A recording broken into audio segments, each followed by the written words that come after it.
What wine am I drinking? I'm drinking just a super cheap wine. It's Gato Negro. It's a Chilean Merlot from 2018. It was like 10 bucks, 10 USD. Running low on wine. I still have a little bit of wine. Gato Negro again. Yeah, it's the only brand I have because it's the cheapest wine that they have. If you're going to spring swap anyhow, would that not fix the scratchiness? No. No. So it would fix the crunchiness. So if I were to press down and I feel that the contact points of the stem on the housing are fine, but I can feel it crunch when I press down, then I know it's a spring issue. And for those, I validate them as good. But if I press down and I can feel literal scratchiness, so friction on the sides, just from having enough experience, then, you know, I know it's a bad switch.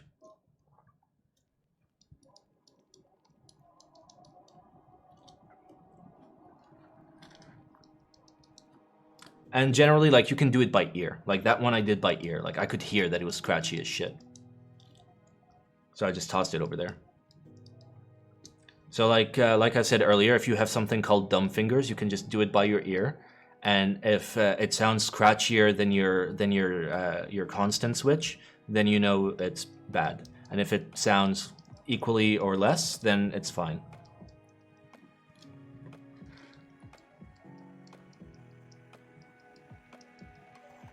Ooh. Yeah, most of the scratch does come from the rails, by the way. If you remove the leaf, you will notice that your switches get considerably smoother. That is very true. That is big facts. You can turn linears into tactiles by simply rotating this stem 180 degrees. You fucking memers. I had to leaf. You should never leaf swap anything. Leaf swapping is incredibly dangerous because you can never unbend metal perfectly. I've tried it. You can never get it perfectly. Wait. Yes, you can make slow curve springs by pulling your springs very big. What is the switch? These are Gateron clears. So it is a Gateron linear with a very low spring weight, but we don't care because we're going to put our own springs in there anyway. So it may as well be a Gat black or a Gat red or a Gat yellow. It's just a Gateron. What is the difference between KS3 and KS3 X47? I don't know. I think I have the X47s. I assume it's just a newer batch. One is milk top, one is black top. Okay, thank you. That is the actual answer.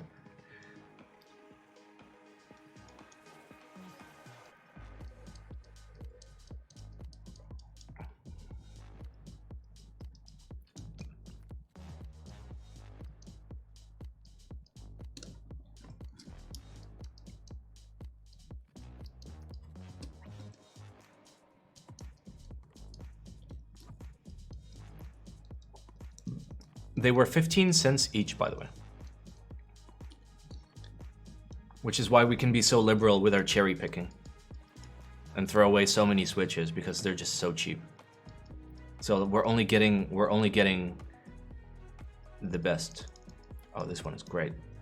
The link to this particular batch of or this particular vendor that sold these for 15 cents each is in the document. If you do !budget. That is a link of all of the things that you can buy on Taobao.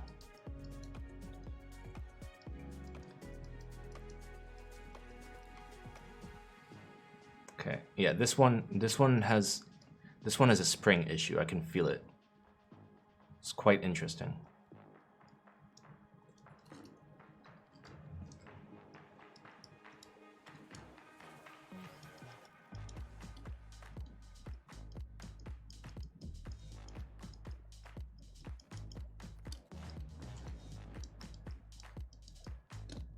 All right, we're nearly done with the clears.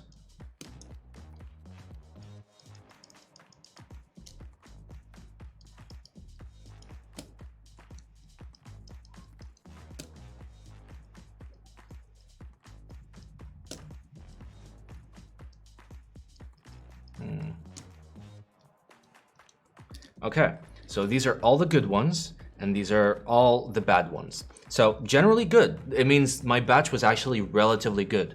I've heard of people with bad batches where their good switch to bad switch ratio is like 3 to 1. Obviously, like I'm still gonna do another run on these later or off stream whenever I do a build. But now I know these are good and nice and smooth, and these are scratchy or problematic.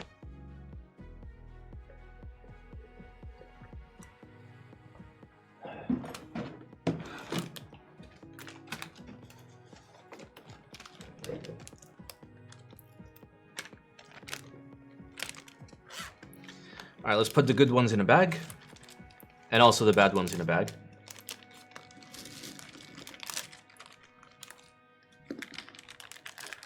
Don't order from Taobao. Order from Superbuy.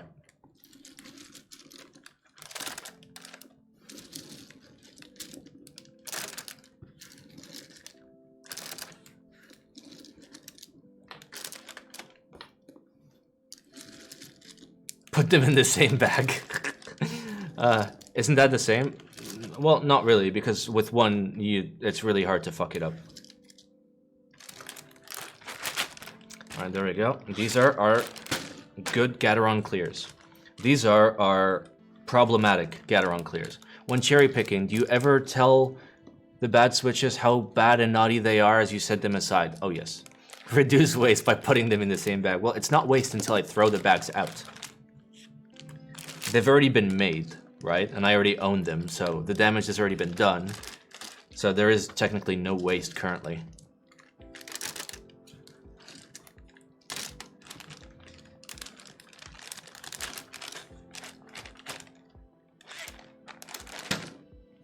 All right, so we had way more good switches than bad switches. Like way more. Like that's good, that's bad. Sorry about the bright lights.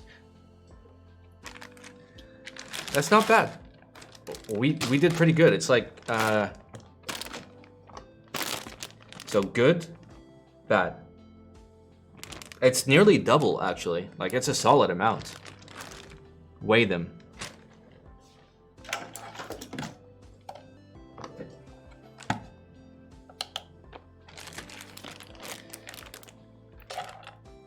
There is 98 grams, 97 grams of bad switches.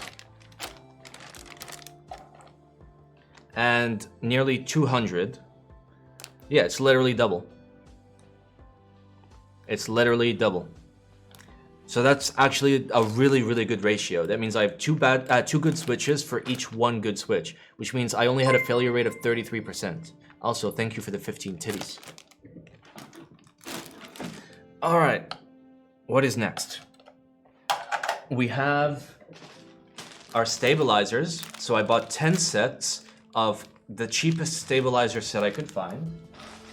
And I bought a whole big bag of Gateron Reds. Let's check out the stabilizers.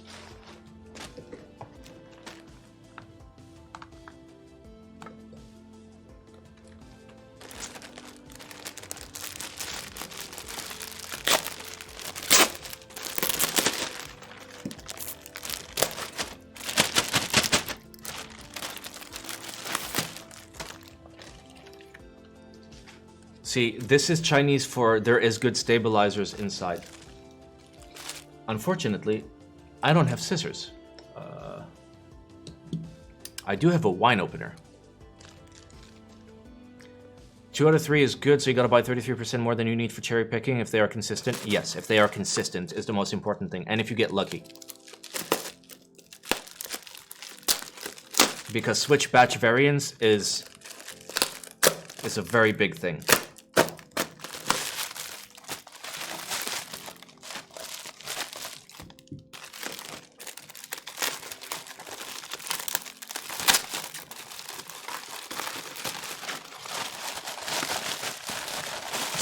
Come on, just come out.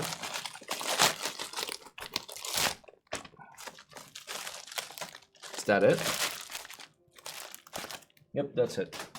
All right, these are 10 sets of TKL keyboard stabilizers.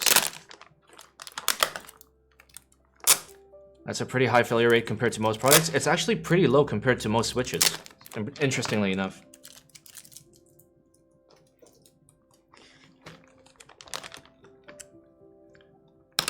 I talked to Gator last week. They told me that they update molds. Define update. Does that mean maintenance? Does that mean cleaning? Does that mean retooling? Does that mean refabrication?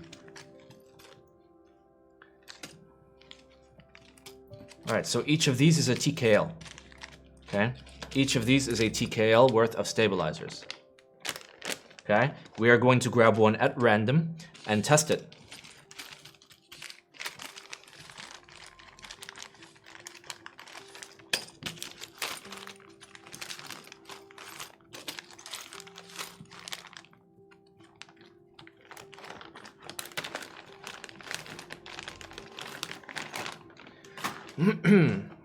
All right, first we want to compare them to straight GMK. Just arrived. Did he cherry pick the switches? I cherry picked some of the switches. I cherry picked the Gateron clears, but I still have a whole lot of Gateron reds to cherry pick. We're taking a small little break to test this stabilizer set that I got from China for $5.30 for a whole TKL worth of stabilizers. So they say that these are authentic cherry clip-in, which, okay, cool.